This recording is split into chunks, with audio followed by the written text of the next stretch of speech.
Isang mapagpalang araw po sa ating lahat. Muli ako si Emmanuel O Alejandre. Ito ang aking daily devotion ngayong May 21. And for today, we are going to talk about how leaders should make leaders. And this is about Joash.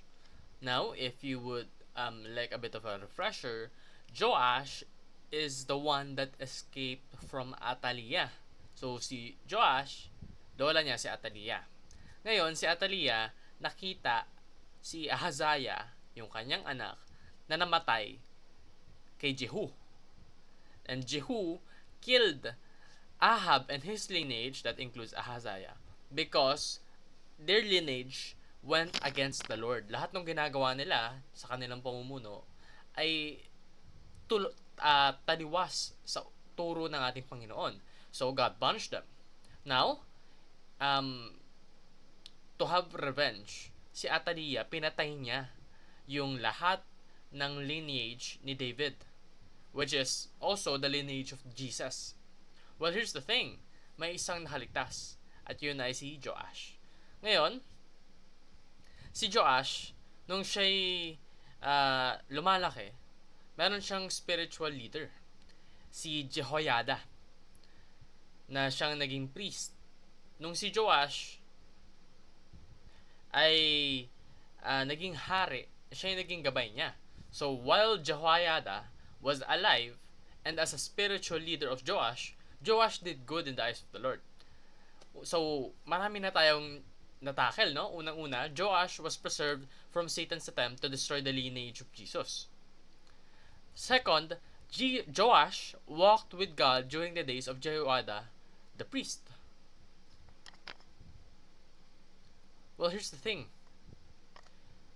Joash did not remain faithful to God after the death of Jehoiada. Sabi nga sa 2 Chronicles chapter 24 verses 17 to 18, now, after the death of Jehoiada, the princes of Judah came and paid homage to the king. Then the king listened to them. And they abandoned the house of the Lord, the God of their fathers, and served the Asherim and the idols. And wrath came upon Judah and Jerusalem for this guilt of theirs. So, yung mga princes daw po ng Judah, pumunta kay Joash. And they became acquaintances, maybe buddies, to the point na yung mga katuruan doon sa princes of Judah, na-adapt ni Joash. Ngayon, yung mga katuruan na yun, they were against the Lord. But since Jehoiada was no longer there to tell Joash what's right or wrong, Joash immediately succumbed and he abandoned the house of the Lord, which is a grave sin. Kasi maganda na yung posisyon niya, no? He was guided by a spiritual leader, a priest, Jehoiada. But after Jehoiada's death, he did not preserve the knowledge that he has gained from the priest. Kaya nga napahalaga na kapag isa kang spiritual leader, dapat ma-influensyahan mo rin yung ibang tao in a lasting manner. Kumbaga, wag lang yung guidance yung i-provide mo. Kailangan i-provide mo rin transformation. And, let's be honest, lahat tayo hindi magtatagal. There will always be an end to everyone. So, if the inevitable comes na mawala yung mga spiritual leader, dapat they are prepared na merong pumalit sa kanila. Para kapag wala na sila, alam nila, and they're comfortable in their minds and hearts, that someone will continue leading them spiritually. So do not borrow your faith and strength from spiritual leaders. Kasi yung mga spiritual leaders, tao lang sila. They sin, they lack in some areas of life. And of course, they're indeed men after God's heart, but they are men. And they will die. And when they die, what will you do? If you only borrow and depend solely on spiritual leaders for your faith, what happens when those spiritual leaders inevitably go? Will your faith go as well? No, that shouldn't be the case. Grow and stand on your own feet while fully dependent on the Spirit. Maging independent ka sa mga spiritual leaders pero maging dependent ka sa Panginoon. The Holy Spirit is there to guide you. Hindi ka nag-iisa. God gave us the Holy Spirit to give us this capability, no? To grow spiritually, to transform our lives in a heavenly manner. So gamitin natin 'yun. Huwag tayong magpakampante na sumunod lang sa mga taong alam nating sumusunod sa Panginoon. Dapat sumunod din tayo out of our own volition kahit na walang guidance ng iba. Of course, sa umpisa, kailangan ng guidance. Kailangan may magtuwid sa atin na ginagamit ng Diyos upang instrumento para impluwensyahan tayo. But after that initial phase, kailangan tayo na mismo yung mag-seek sa ating Panginoon.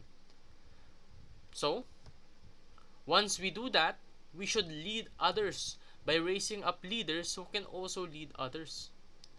It's like a pyramid effect. Yung isang tao magli-lead sa maraming tao. Ngayon, yung leader na yon, pwede siyang magtalaga ng dalawa pang leader. Meaning, pwede siyang magturo ng dalawa pang tao for them to become leaders. Now, those two people can both individually have two people under them to be leaders as well. So, yung isang leader, naging dalawang leader, na naging apat na leader, na naging 8 leader, and so on and so forth. And that becomes a cycle that is good because it multiplies the leaders. Now, of course, it's a good approach, but it's a bit idealistic. So, we should work even harder to achieve that goal. Kung yung goal na yon na-achieve natin, then that would be amazing. Imagine, napakaraming spiritual leaders sa mundo.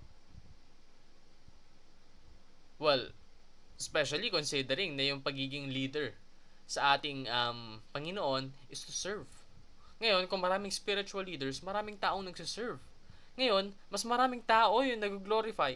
No, rather, mas maraming tao yung nag-glorify sa ating Panginoon. And that sight, that vision is so pleasing. Napakaganda, napaka-fulfilling isipin na yung mga tao nagsiserve sa isa't isa at habang ginagawa nila yun, gino-glorify nila yung Panginoon. Talagang lumalaganap paunti-unti yung kingdom ng ating Panginoon. And to the point na yung culture sa kingdom of heaven napupunta sa earth. That is a future that I would love to see. And that is a future that you can contribute to by fully depending on God and glorifying Him in all your ways. Yun lamang po ang aking daily devotion. Maraming salamat sa pakikinig. Pagpalain po tayong lahat and make leaders out of leaders. Yun lamang po.